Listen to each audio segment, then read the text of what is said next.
고맙습니다. 사울과 바나바가 힘 닿는 대로 복음의 봉사자로 실천하는 그 사역을 감당하고 있습니다.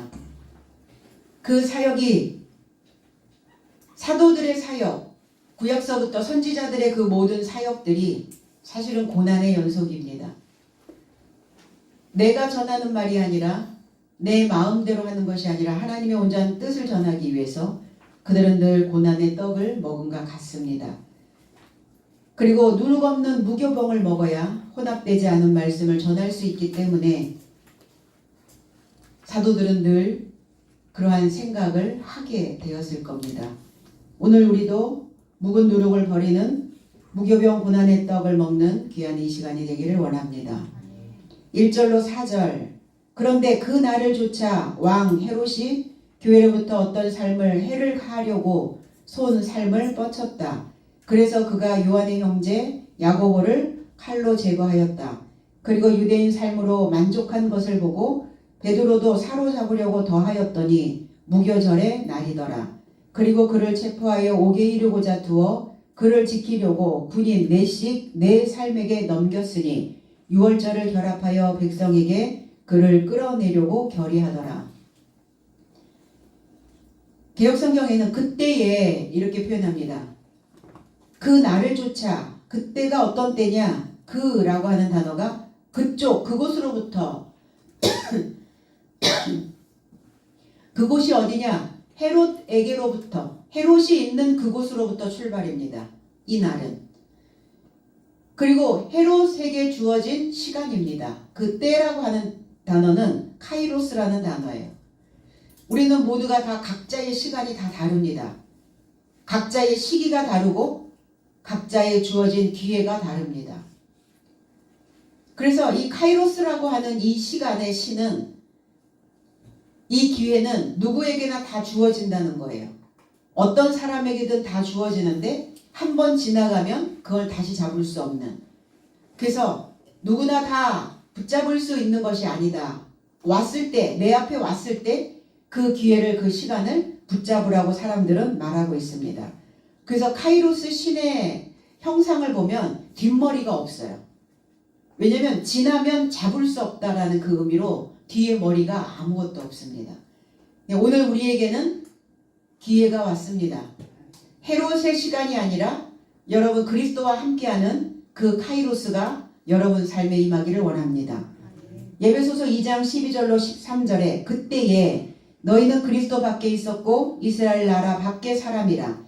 약속의 언약들에 대하여는 외인이요 세상에서 소망이 없고 하나님도 없는 자이더니 이제는 전에 멀리 있던 너희가 그리스도 예수 안에서 그리스도의 피로 가까워졌느니라. 원어 해석은 그 시기 안에서 너의 삶은 그리스도 밖에 있었기 때문에 이스라엘 시민권에서 소외된 것이며 연통의 언약에서 나그네로 소망을 갖지 못하고 세상 안에서 하나님도 없는 삶이더라. 그러나 이제는 그리스도 예수 안에 있나니 예전에 멀리 있는 너의 삶이 그리스도의 피 안에서 가깝게 되었더라. 나의 시간 안에, 각자 주어진 그 시기 안에, 자신의 시간 안에, 자신의 신앙 안에서 그리스도 밖에 있었다는 거예요. 그 교회를 안 다녔냐? 교회 다녔다니까요. 하나님 모르냐? 하나님을 믿는다고 말했다니까요. 그런데 그리스도 밖에 있었다는 것은 하나님을 믿기만 하고 있었지 하나님을 알지 못하는 이방인이었다는 겁니다. 그리고 이방인으로 살고 있으니까 어때요? 신앙 안에서, 믿음 안에서, 신앙 안에서 우리가 살아가는 이 삶 속에서 소망이 없는 거예요. 소망 없는 신앙은 어떤 자와 같으냐? 다듬어지지 않는 돌과 같습니다. 그러니까 어때요? 여기 가도 걸붙이고 저기 가도 걸붙이고 삶이 매끄럽게 나가지를 않아요. 자기 안에서 항상 뭐가 걸려서 넘어지는 거친 돌이 하나씩 박혀 있다는 겁니다. 소망 없이 신앙생활을 하는 자들의 유형입니다.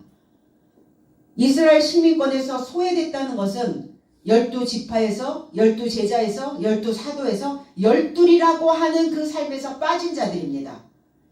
그럼 12 안에 들어가지 못하면 어떤 상황이 벌어질까? 부자로 탈바꿈이 일어나지 않겠죠. 부유한 삶이 일어나지 않겠죠. 부유한 삶으로 변화되지 않으니까 항상 그 마음은 쪼그라붙어 있는 거예요. 항상 그 삶은 거지처럼 살고 있는 거예요.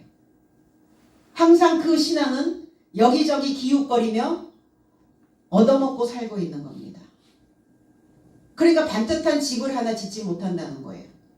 자기 인생에 하나님을 그리고 교회를 알고 있음에도 불구하고 그 집은 항상 누추하고 폐가 일보 직전의 집, 다 쓰러진 집, 형편없는 집, 집안에 들어가면 쾌쾌한 냄새가 코를 찌르는 그 삶에 머물러 있게 된다는 겁니다. 지파가 뭡니까? 가지입니다. 가지. 나는 포도나무여 너희는 가지니 그 가지는 제자들을 의미하고 있고 그 가지는 지파를 의미하고 있습니다. 제자의 삶입니다.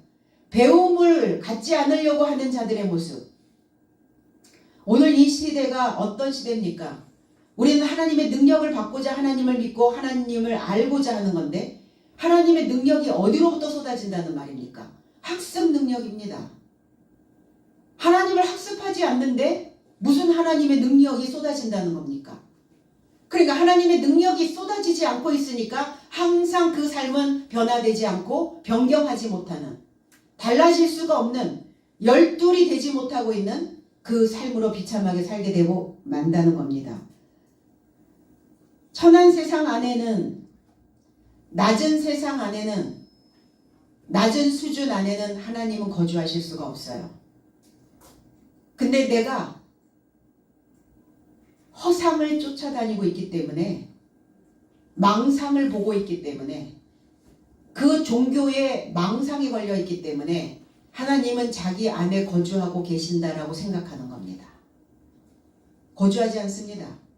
하나님이 세상을 이처럼 사랑하사 그 유일한 씨를 주셨는데 이는 그 세상은 낮은 세상이었어요. 그러니까 독생자 예수를 보내신 건 그 낮은 세상에 임하여 있으라고, 거주하고 있으라고 보내신 게 아니라는 거예요. 우리의 삶을 소망 있는 삶으로 이스라엘 시민권을 가질 수 있도록, 그리고 그 지파 안에 들어갈 수 있도록, 열둘이 될 수 있도록 우리를 이끌어 올리고 우리를 업그레이드 시키러 오신 것이지 눈높이 교육을 시키러 오신 게 아니다라는 것을 우리는 알아야 된다는 겁니다. 그런데 우리는 지금까지 신앙생활을, 교회생활을 어떻게 해오고 있었는가? 우리가 만두가게에서 만두를 먹을 때 만두 피 따로, 만두 속 따로 이렇게 먹습니까? 아니면 만두 전체를 그 피와 함께, 겉과 함께 속도 같이 먹습니까? 근데 우리가 신앙생활을 그렇게 하고 있다는 거예요. 만두 피만 먹고 있다는 거예요. 껍질만 먹고 있다는 거예요. 속이 중요한데 속을 먹지 않는 인생이 채워질 리가 없잖아요. 증가될 수가 없잖아요. 번성할 수가 없잖아요. 생각의 번성입니다. 그리스도 예수의 그 십자가의 말씀의 번식입니다. 그 통째로 입안에 넣고 씹어 먹어야 되는데 말씀을 겉만 먹고 있으니 종교인의 삶에 머물러 있게 되는 겁니다. 예전에 멀리 있었다 우리가. 하나님과 거리가 멀었다는 거예요. 왜? 속을 먹지 않으니까. 말씀의 속을 먹지 않으니까. 그러나 이제는 그리스도 안에 있다. 이제 그 속까지 함께 먹을 수 있는 그리스도 예수 안에 있는 자가 되었다 그랬어요. 그리스도 예수의 삶에 있는 자가 되었다는 것은 그리스도의 피로 가까워졌다. 그 피가 뭡니까? 혈통입니다. 혈통.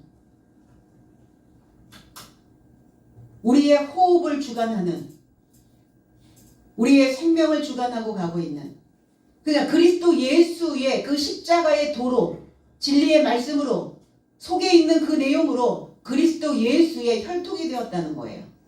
그러니까 가까워지죠. 우리는 내 핏줄을 생각할 때 어떻습니까? 가까운 자죠. 세상에서 누구보다도 제일 가까운 자가 내 혈기, 핏줄입니다. 그리고 우리는 그 핏줄을 위해서 못 내줄 게 없는 거예요. 주고 또 주어도 부족하다라는 생각을 늘 하게 됩니다. 그리고 내 혈통을 잇기 위해서 우리 조상들은 어떻게 해왔습니까? 내 씨를 주기 위해서 씨바지를 드릴 만큼 그 혈통을 굉장히 중요시했던 민족이기도 합니다. 하나님의 나라는 더더욱 그렇겠죠. 하늘을 상속할 수 있는 자는 내 혈통이어야 된다는 거예요. 그러려면 그 첫 아담으로부터 나와야 됩니다. 누구처럼? 아브라함처럼요. 그래서 100세 해주신 거예요. 몸으로부터 나오다.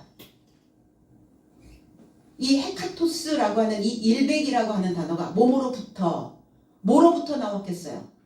첫 아담적 요소, 낮은 천한 초등학문적인 요소, 그 요소로부터, 하나님을 알지 못하는 이방인의 삶으로부터 나와야, 그래야 씨가 만들어진다는 겁니다. 그리스도 예수 안에 있는 저와 여러분들의 시간이어야 해요. 시간은 흘러가죠. 밖에 있는 시간은 흘러가는데 내 안에 있는 시간이 안 흘러가는 사람들이 있어요. 나의 카이로스가 오지 않는 사람들도 있어요. 나의 카이로스의 그 기회를 붙잡지 못하고 계속 보내고 있는 사람들도 있습니다. 누군가 입을 열어서 이야기할 때는 그게 자신의 카이로스가 왔기 때문에 그걸 붙잡으라는 거거든요. 그리고 기회를 붙잡는다는 것은 뭘 붙잡으라는 거예요? 내가 들을 수 있을 만한 말을 전달해주는 그 말을 붙잡으라는 거예요. 그 말씀을 붙잡으라는 건데 그 말씀을 붙잡지 않고 말을 들어먹지 않는 사람들은 인생의 기회를 맛보지 못하게 되겠죠. 헤롯의 시간이 저와 여러분들 안에도 있습니다. 영웅적인 요소, 어떤 주권자적인 요소, 그리고 어떠한 생각이 나를 통치하고 있는 것. 그러니까 뭐가 나를 통치하고 있는가? 사람들의 말을 안 들어먹는 이유는 자기가 영웅이 되어 있기 때문에 안 듣는 거예요. 그러면 어떻게 되겠습니까? 늘 헤롯의 시간에 머물러 있겠죠. 헤롯은 분봉왕이었습니다. 구역을 4쪽으로 나누어서 4분의 1쪽을 맡은 분봉왕. 전체가 아니에요. 어느 부분이에요. 어느 한쪽 귀퉁이만 다스리고 있는 자. 내 삶의 전체를 다스릴 수 있어야 되는데 내가 좋아하는 어느 하나 쪽만 붙잡고 가는 사람. 헤롯 왕입니다. 영웅의 아들이라는 뜻이에요. 헤롯이라는 뜻은.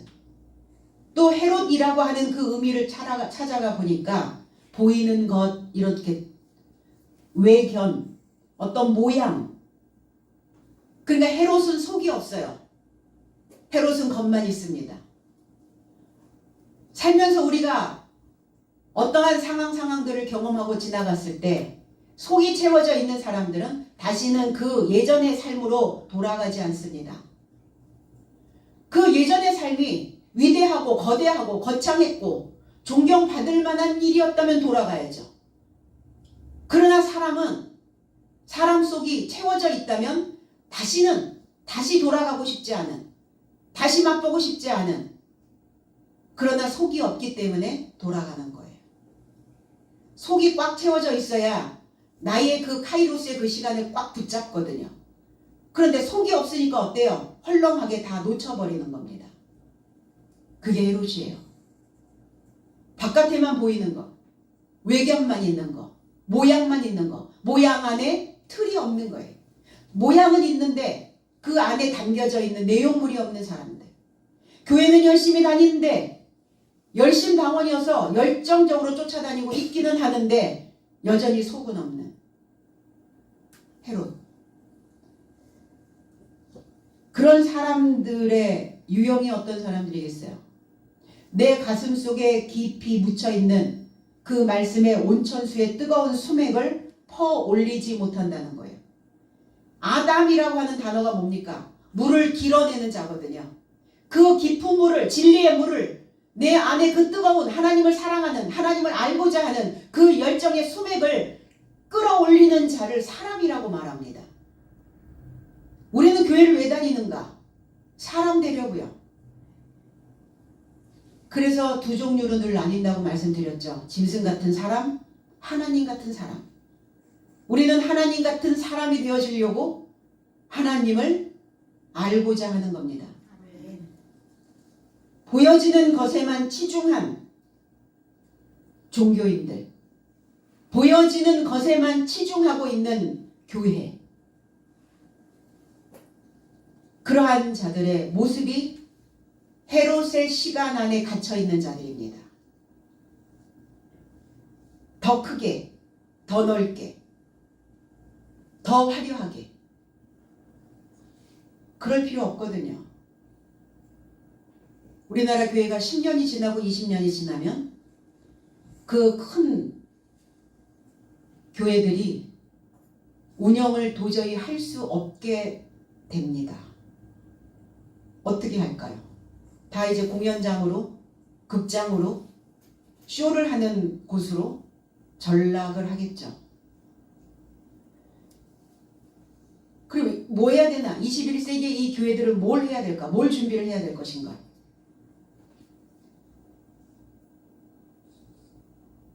사람들을 향한, 그리고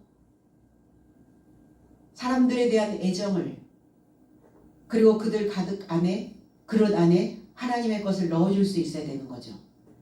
선진국과 후진국의 차이.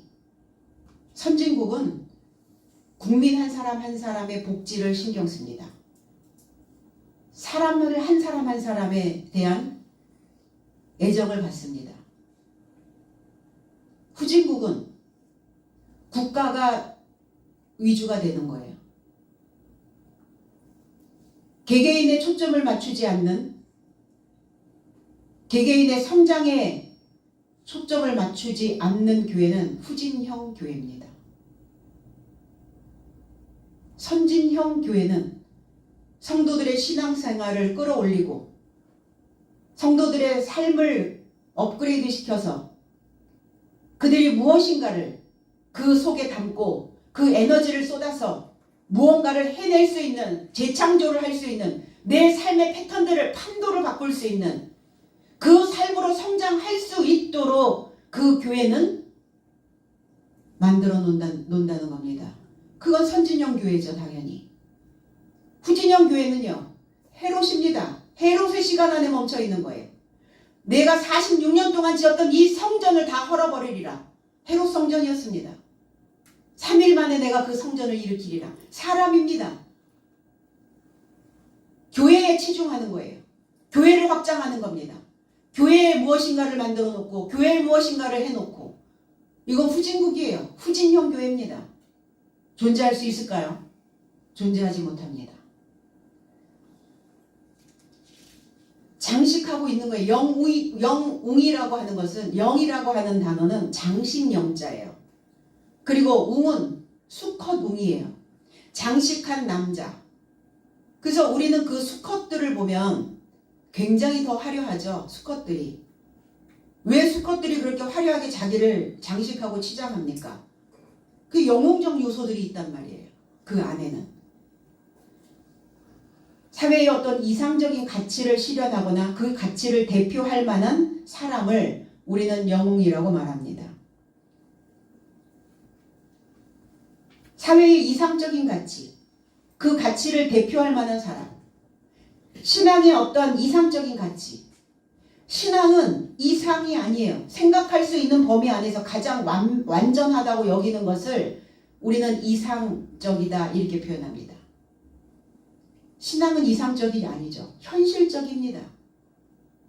현실 안에서 현존할 수 있도록, 실체가 될 수 있도록 가르치는 것이 우리는 신앙이라고 우리는 그렇게 말합니다. 그러니까 헤롯은 자기의 매너리즘 안에 빠져 있는 거예요. 자아도취되어져 있는 겁니다. 자기가 최고로 신앙생활을 지금 잘하고 있다라고 자부하면서 그 세계 속에 빠지고 있는 거예요. 신앙을 굉장히 이상적으로 높여놓고 자기는 완전하다라고 믿고 있는 겁니다. 헤롯이 손을 들었어요. 손을 뻗쳤습니다. 손은 능력이고 손은 법이에요. 손을 들었다는 것은 무엇인가와 연결, 손을 뻗쳤다. 헤롯의 힘이 던져졌다는 거예요. 그래서 우리는 그렇게 얘기하죠. 마수를 뻗었다. 마수는 마귀의 손을, 악마의 손을 마수라고 이렇게 이야기합니다. 사람을 현혹하거나 파멸시키는 음흉한 손길이나 수단을 마수라고 얘기해요. 마수를 뻗은 겁니다. 헤롯의 손을 뻗은 거예요. 헤롯이 가지고 있는 그 이상적 생각들을, 헤롯이 가지고 있는 자기의 시간을, 헤롯이 가지고 있는 자기의 법을 뻗친 거예요. 헤롯은 예수 그리스도의 탄생서부터 나옵니다. 2살 아래에 있는 남아들을 다 죽여라. 그리고 그리스도를 빌라도에게 넘겨주었던 헤롯입니다. 헤롯과 빌라도는 원수지간이었거든요. 처음에 원수지간이었는데 그리스도를 죽여야 되는 그 상황, 그리스도를 처단해야 되는 그 상황에서 손을 잡은 거예요. 그러니까 헤롯이 빌라도에게 그리스도 예수를 넘겨주었어요. 세례 요한의 머리를 친 자가 누굽니까? 헤롯입니다. 왜 쳤을까요? 옥에 갇혔거든요. 헤롯의 옥에 갇혔어요. 세례 요한이. 헤롯이 동생 빌립의 아내 헤로디아에게 장가를 들었죠. 그러니까 세례 요한이 너 형수인데 형의 아내를 그렇게 취하면 되겠냐? 그 음란이다. 안 된다. 이렇게 얘기했더니 거슬렸던 거예요. 근데 세례 요한을 헤롯이 처단할 수 없었던 것은 그를 거룩한 사람이라 사람들이 칭하고 있었기 때문에 손을 댈 수가 없었죠. 그래서 그를 원수로 여기고 있기는 했었어요. 옥에 갇히는 신세가 되었죠. 잔칫날 헤로디아의 딸이 춤을 춥니다. 그러면서 부탁을 들어준다고 말하죠. 모든 것을 다 주겠다. 이 나라의 절반이라도 주겠다. 그러니까 헤로디아가 세례 요한의 목을 달라고 해라. 결국은 죽습니다. 그리고 주님께서도 바리새인의 누룩과 헤롯의 누룩을 주의하라. 이 악명이 높죠. 어쨌든 헤롯은. 오늘 헤롯이 마수를 뻗친 겁니다. 바리새인은 흩어버리게 만드는, 흩다 이런 뜻이에요. 바리새인이라고 하는 의미는. 교회에서 주는 교훈이 우리는 어떠해야 할까? 하나님에 대한 마음이 해이해져서 흩어지게 하고 하나님을 경외하지 않고 자신의 정책을 펼쳐서 보여지는 것에 치중한, 이것이 바로 누룩이요 바리새인의 교훈이요, 이것이 헤롯의 교훈이라는 겁니다. 그 누룩을 주의하라. 그리고 속은 텅 비고 실속이 없는 종교. 기독교는 실속 있는 종교입니다. 실제적으로 무엇인가를 현실적으로 그것을 채울 수 있는, 그걸 만질 수 있는. 그런데 실속 없는 종교로 전락시켜버렸다는 겁니다. 헤롯은. 교회 중 몇 사람, 교회에 있는 사람들을, 헤롯은 교회를 안 다녔는가? 교회 다녔다니까요. 교회를 안 다니는 사람들은 이 성경책에 그 이름이 거명될 필요가 없어요.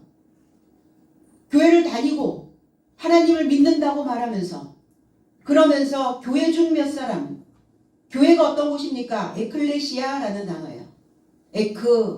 나오는 거죠. 바깥으로 나오는 겁니다. 그리고 칼레오, 초대하는 겁니다. 바깥으로 나올 수 있도록 새 순이 돋아나게 하려고 초대하는 곳, 그곳을 교회라고 말합니다. 그러면 새 순이 돋아나게 하려면 새 바람이 불어야죠. 새 물결이 들어와야 됩니다. 지금부터 우리의 생활 방식의 효과를 나타낼 수 있도록 알려주는 교회여야 된다는 거예요. 우리가 살아가는 라이프 스타일, 내가 살아가는 일상생활에 어떤 효과가 나타날 수 있도록 신앙생활이 효과가 나타나야지. 신앙생활을 하면서 아무 효과도 나타나지 않아. 잘못 믿는 거죠. 헛믿는 거죠. 우리가 병원을 왜 갑니까? 좋은 약을 왜 먹어요? 효과를 보려고요. 병원에 가면 여기도 아프고 저기도 아픕니다. 처방을 받죠. 처방을 받아서 먹으면 효과가 나타나죠. 효과가 나타나게 하려고 무엇인가를 하는데 신앙생활을 열심히 하는데 인생에 효과가 안 나타나네요. 죽은 교회입니다. 전 단언코 말할 수 있어요. 교회가 싹을 틔워야 되는데 새싹을 틔우지 못하는 교회는 죽은 교회라는 거예요. 교회에 건물만 있다는 겁니다. 그 안에 실속은 없다는 거예요. 실속이 없다는 건 하나님이 안 계신다는 겁니다. 하나님을 증거해야 되는데 사람들의 그 속을 채워주는 그 틈을 메꿔주는 새로운 지식들이 그들 삶 속에 기록이 되어져야 그것을 우리는 살아있는 교회라고 말합니다. 그 자를 산자라고 말합니다. 그리스도 예수는 산자, 하나님은 산자, 살아있는 자의 하나님이지 죽어있는 자의 하나님이 아닙니다. 효과를 나타낼 수 없는 신앙생활을 하는 그 교회의 하나님이 아니라는 거예요. 요한의 형제 야고보를 칼로 죽였습니다. 살인자인데 죽여도 되나요? 왕은? 어떠한 과정을 통해서 이 사람이 정말 죽을 수밖에 없는 범법자가 했을 때 처형을 하는 것이지 무조건 죽이냐고요. 그럼 어떤 칼이겠어요? 이 마카이라라고 하는 이 칼은 사상적 칼입니다. 생각의 칼이에요. 헤롯이 가지고 있는 그 사상적 무기, 다툼, 논쟁, 이 마카이라라고 하는 이 칼에 논쟁이라는 단어와 다툼이라는 단어가 들어있어요. 뭘로 죽였어요? 사람들은 그렇게 얘기합니다. 칼이 더 강한가? 붓이 더 강한가? 붓이 더 강하죠. 붓이 더 강한가? 혀가 더 강한가? 혀가 더 강하죠. 그럼 뭘로 죽였다는 얘기예요? 혀로 죽이는 겁니다.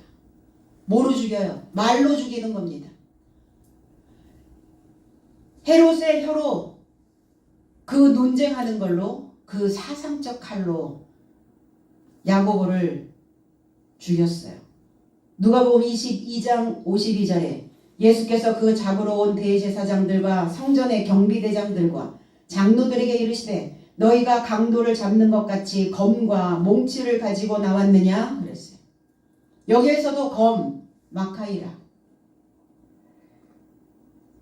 해석은 이어서 예수께서 그를 접하여 다가온 대제사장과 성전의 장관과 장로 삶을 향해 이르시되 너의 삶은 강도를 접하는 것 같이 검과 몽둥이와 결합하여 나온 것이냐 그랬어요. 헤롯의 사상에 머물러 있는 자들이죠. 표면적 유대인들이죠. 하나님의 시간으로 흘러가지 않고 헤롯의 시간 안에 멈춰 있는 자들. 그리고 그 사상의 칼로 종교 지도자들의 삶이 그리스도를 강도 취급하며 예수께 그 칼로 혀로 죽인 겁니다. 그들이 가지고 있는 헤롯의 법으로, 그들이 가지고 있는 헤롯의 사상으로 해석된 말씀이 그 복음이 가리워져 있으면 이렇게 그리스도 예수를 주님을 대하는 태도가 무례하게 돼요. 무례하게 대하고 있다는 거예요. 새로운 바람을, 새로운 메시지를 그들은 받아들이지 않고 있었기 때문에 그 지각이 눈멀어 버렸다는 거예요. 어두움의 권세에 눌려서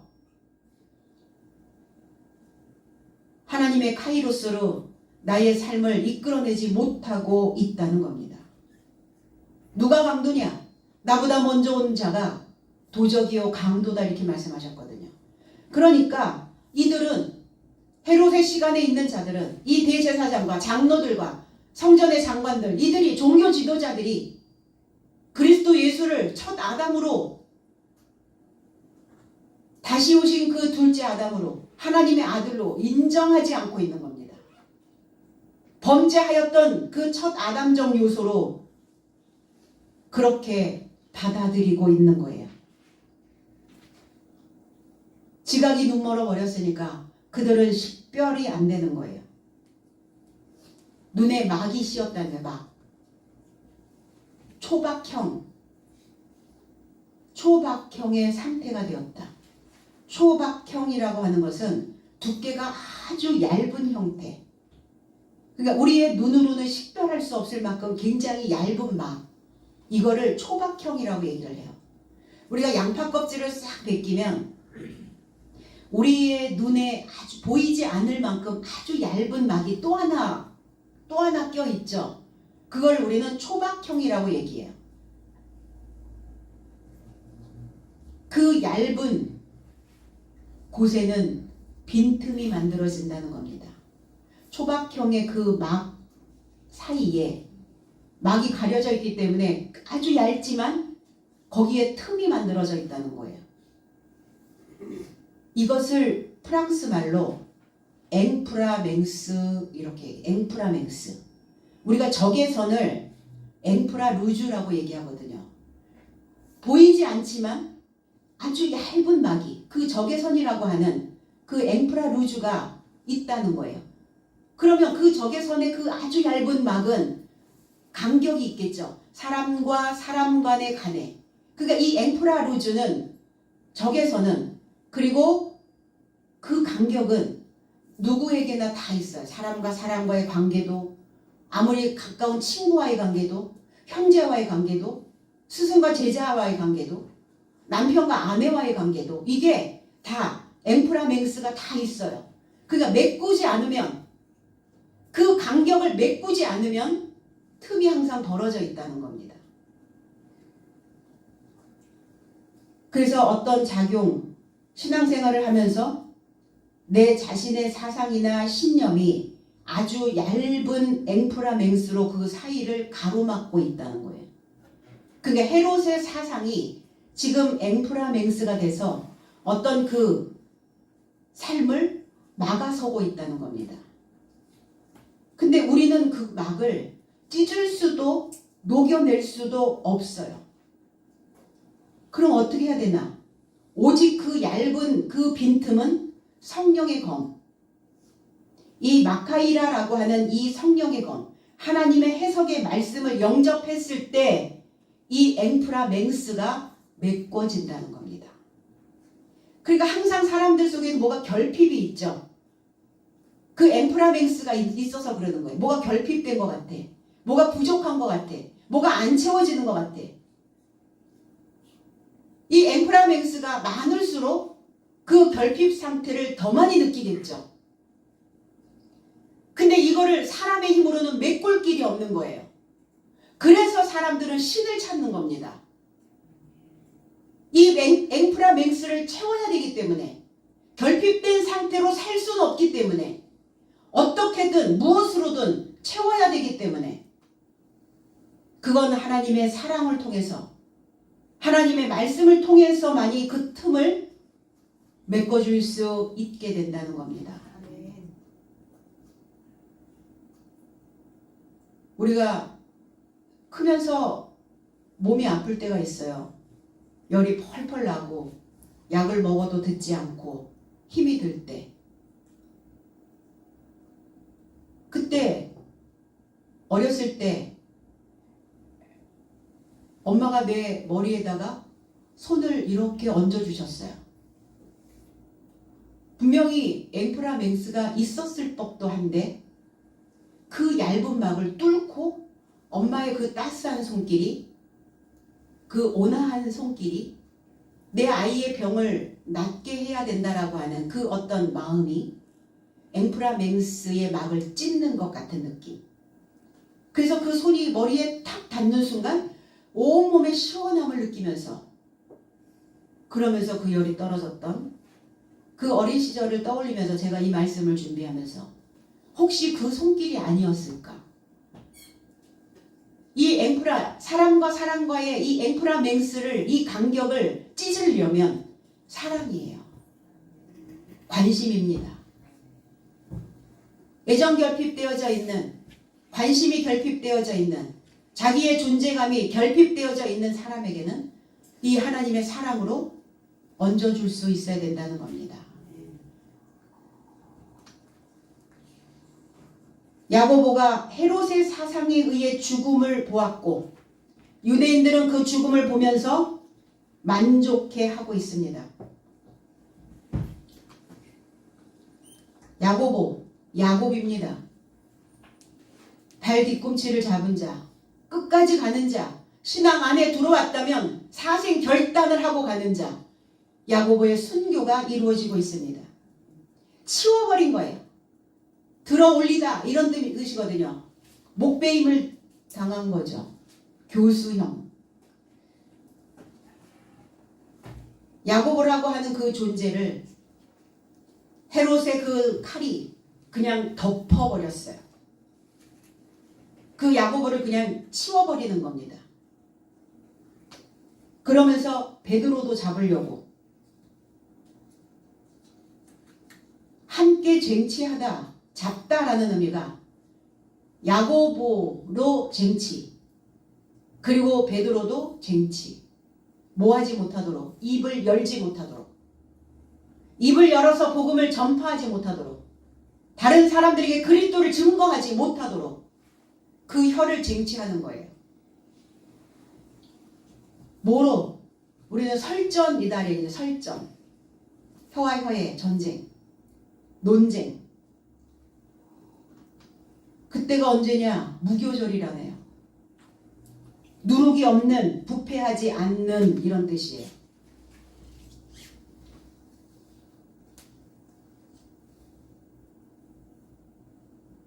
누가복음 22장 1절로 2절에는 유월절이라 하는 무교절이 다가오매 대제사장과 서기관들이 예수를 무슨 방도로 죽일까 궁리하니 이는 그들이 백성을 두려워함이더라.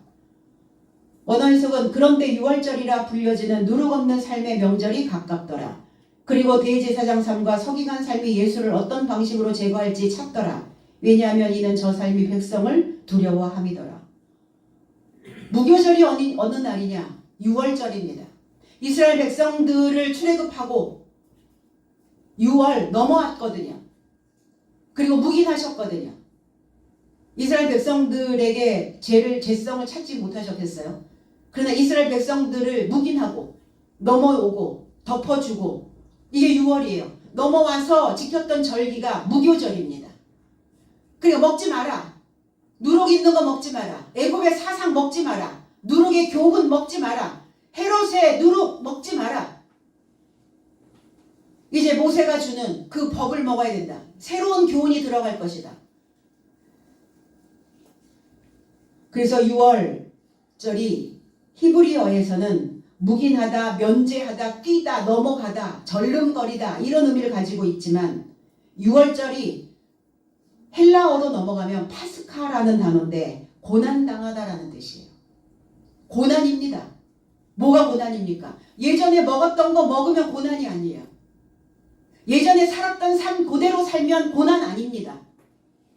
내가 예전에 행했던 대로 그대로 행하면 고난이 아니에요. 바뀌어야 되니까. 180도 회전해야 되니까. 아니 우리가 각도가 1도 벌어지는 것도 어려운데 180도의 각도를 돌려야 되니 내가 가지고 있는 모든 에너지를 다 쏟아내는 거예요. 180도로 가려면 그냥 가겠어요? 그냥 180도로 돌겠습니까? 그러니까 그게 고난인 거예요.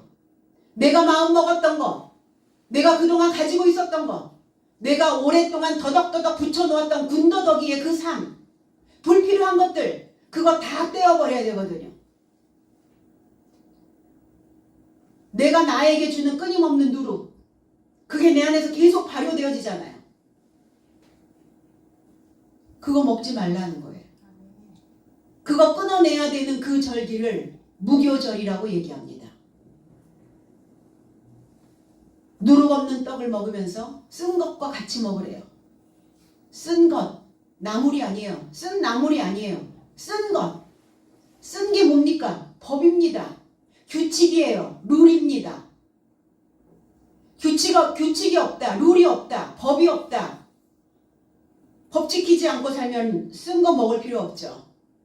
쓴맛도 경험할 필요가 없죠. 내 멋대로, 내 감정대로, 내가 생각나는 대로, 내 마음에서 울렁거리는 대로 그렇게 살고 있는데 뭐가 쓴 것입니까? 그게 지켜야 하니까. 내가 책임지고 해야 되는 일들이 있으니까. 그러니까 쓴 것이 올라오는 거예요. 우리 무엇인가 골똘히 생각하고 무엇인가 어떤 것들을 고민하고 있을 때 우리 입에서 쓴물이 나온다 이렇게 얘기해요. 입이 소태 같아 이런 말 가끔 듣거든요.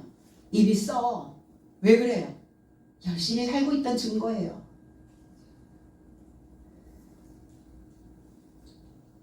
그래서 나의 생각들을 다 빼는 날,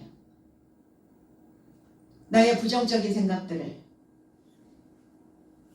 내가 먹으면 안 되는, 계속 내 안에서 발효되고 부풀려지는 그 생각들 먹지 않는 날이 고난절입니다.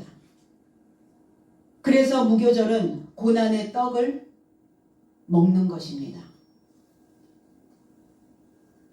죄를 묵인하고 구약에서는 넘어왔지만 이제 신약으로 넘어오면 그리스도께서 오셔서 묵인하고 가지 않습니다.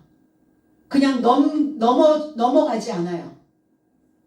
그러니까 나와 함께 십자가에 못 박히자. 그리고 나와 함께 고난에 동참하자. 이렇게 말씀하고 계시거든요. 쓴소리를 듣는 교훈은 씁니다. 교회에서 나가는 메시지는 쓴소리여야 해요. 사람들의 마음을 흡족하게, 즐겁게, 감동을 주는. 그러니까 왜 교회에 와서 감동받으려고 하냐고요. 감동은 어느 누군가가 불러주는 그 트로트 곡 하나에도 감동이 몰려옵니다. 영화 한 편에도 감동이 몰려오고 연극을 보면서도 감동이 옵니다. 교회는 감동을 주는 곳이 아니에요. 은혜를 주는 곳입니다. 그리스도 예수의 쓴 소리를, 쓴 교훈을 주는 곳을, 그래야 내 안에 발효되어지는, 내 안에 내 사상의 누룩들이 바깥으로 튀어나와서 버려지게 돼요. 안 그러면 그 낡은 습관들을 바꿀 방법이 없어요. 내 생각, 먹었던 거 또 먹고 먹었던 거 또 먹고, 그러니까 어때요? 다 주저앉아 있는 거에 무거워서. 버릴 거 빨리빨리 버려야지 가뿐해지잖아요. 베드로는 체포됩니다. 하나님 왜 체포되게 하셨을까? 하나님 왜 나에게 이런 고난을 주실까? 하나님 왜 나를 이렇게 옥에다가 가두셨을까? 하나님 왜 나를 이렇게 감금시켜 놓으셨을까? 왜 나를 이렇게 고립시켜 놓으셨지? 옥에 갇혔어요. 이 옥이라고 하는, 필라케라고 하는 단어가 감금이라는 단어, 고립이라는 단어도 있지만 수호하다, 보존하다라는 의미도 있어요. 그럼 하나님은 옥에다가 베드로를 보존시키는 겁니다. 왜? 바깥으로 내놨다간 야고보처럼 헤롯의 사상에 죽게 생겼거든요. 베드로를 치워버리게 생겼거든요. 어디다가 운반시켜 놓게 생겼거든요. 그러니까 옥에 갇히게 만드는 거예요. 그러면 그 공간 안에는 있잖아요. 그 구역 안에는 남아있잖아요. 베드로가. 죄수를 보존하는 행위이기도 합니다. 그러면 어느 옥에 갇히냐는 거예요. 지금 베드로가 갇힌 옥은 헤롯의 옥입니다. 주님도 옥에 오셨거든요. 주님도 옥으로 오셨어요. 우리는 무엇에 메인바 되어져야 되는가? 무엇에 갇힌바 되어져야 되는가? 무엇에 보존되어져야 하는가? 그리스도 예수의 옥 안에서. 그러나 인생들은 헤롯의 옥 안에서 살고 있다는 거예요. 그러니까 어때요? 부자연스럽죠. 헤롯의 옥은 자유가 없습니다. 풀려지지 않아요. 풀어주지 않습니다. 결단코 매어나요. 그리고 군대를 보냈잖아요. 전쟁이라는 뜻이에요. 전쟁. 그리스도의 옥에 보존될 것인지 헤롯의 옥에 고립될 것인지. 마태복음 24장 43절의 원어 해석은 그러나 도적이 어느 옥으로 오는 줄을 집주인이 알아보았으면 깨어 있어서 그의 집을 뚫어지지 않도록 허락하지 않겠다는 것을 너의 삶도 알고 있다. 너의 이 옥을 지켜서 도적이 집을 뚫지 못하게 하라. 그리고 예비하는 삶이 되어라. 생각지 못한 시간에 인자의 아들, 사람의 아들이 오시기 때문이다. 어느 옥에 올 건지, 네가 헤롯의 옥에 갇혀서 있다면 인자가 왔을 때 어떻게 할 거냐고요. 그 옥이 뚫린다면 어떻게 할 거냐고요. 그러니까 그 옥이 뚫어지지 않도록 허락하지 말라. 어떠한 사건이 나를 찔러도 그 그리스도 옥 안에 있는 그리스도 말씀 안에 감금되어져 있는 자들은 뚫리면 안 된다는 거예요. 뚫어지면 새 나가죠. 그래서 안에서 새는 바가지 밖에서도 새고, 밖에서 새면 당연히 안에서도 새 거고, 어디를 가든 새 거고. 그게 허당이라는 허당. 헛살고 있는 거예요. 헛것이라는 거예요. 헛수고 하고 산다는 겁니다. 기껏 해놓고 헛수고 했어 이러면 얼마나 베풀려요. 그러지 않기를 우리는 간절히 하나님께 기도해야 될 줄로 믿습니다. 군사를 4명씩 4인조로 만들어서 4패. 베드로 하나를 잡아서 지키는데 이런 군사력이 투입이 되어져야 됩니까? 꼭? 감당할 수 없는 거예요. 헤롯은. 베드로의 그 입에서 나오는, 그 혀에서 나오는 이 설전을 이길 수가 없다라고 생각하는 거예요. 그러니까 겹겹이 둘러싸는 거죠. 쌓고 또 쌓고, 묶고 또 묶고.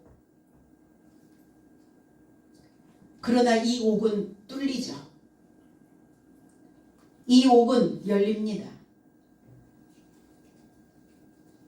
베드로 사도를 겹겹이 둘러쌌어요. 빠져나가지 못하도록. 우리도 인생살이를 하다 보면 어떤 상황이 나를 겹겹이 둘러쳐서 꼼짝달싹하지 못하도록 잡힐 때가 있어요. 그럴 때 어떻게 해야 되느냐? 근데 내 안에 그 본성으로 훈련된 군대가 나를 겹겹이, 그 생각이 나를 또 싸고 또 싸고 그렇거든요. 못 벗어나는 거예요. 그 생각에서. 그래서 이상 심리가 만들어지는 거죠. 그래서 이상한 사람이 되는 거예요. 그래서 자기의 생각 안에 갇혀 있기 때문에. 혹여 본성으로 훈련된 군대라 할지라도 저와 여러분들 속에 이 흐레마의 말씀이 나를 흘러갈 수 있도록 그 겹겹이 싸고 있는 그 벽을 무너뜨릴 수 있는 힘이, 말씀이, 물이, 범이 있다면 우리는 결단코 어떠한 상황에도 묶이지 않게 된다는 겁니다. 흘러가게 된다는 거예요. 흘러가야 살죠. 흘러가야 강건해질 수 있다는 겁니다. 그래서 무교병을 먹는 날이에요. 누룩 없는 생각이 많아지면 그 생각은 하나의 생각이 5만 가지의 생각으로 발효됩니다. 곰팡이균 맡기겠죠. 그러니까 뭐 하셔야 돼요? 아, 이게 무교병 먹어야 되는구나. 무교절이구나. 이 고난절과 함께 내가 결합되어져야 되는구나. 그래서 베드로를 그 위로 운반하고자 했지만 결코 그 머리는 들리지 않습니다. 저와 여러분도 야고보 순교의 신앙을 본받고 베드로가 겪고 있는 이 무교절 고난의 떡에 우리 모두가 다 오늘 동참해서 그리스도의 삶에 속한 그 인생길이 되어지기를 나사렛 예수 그리스도의 이름 안에서 축복드립니다. 아멘. 기도드리겠습니다.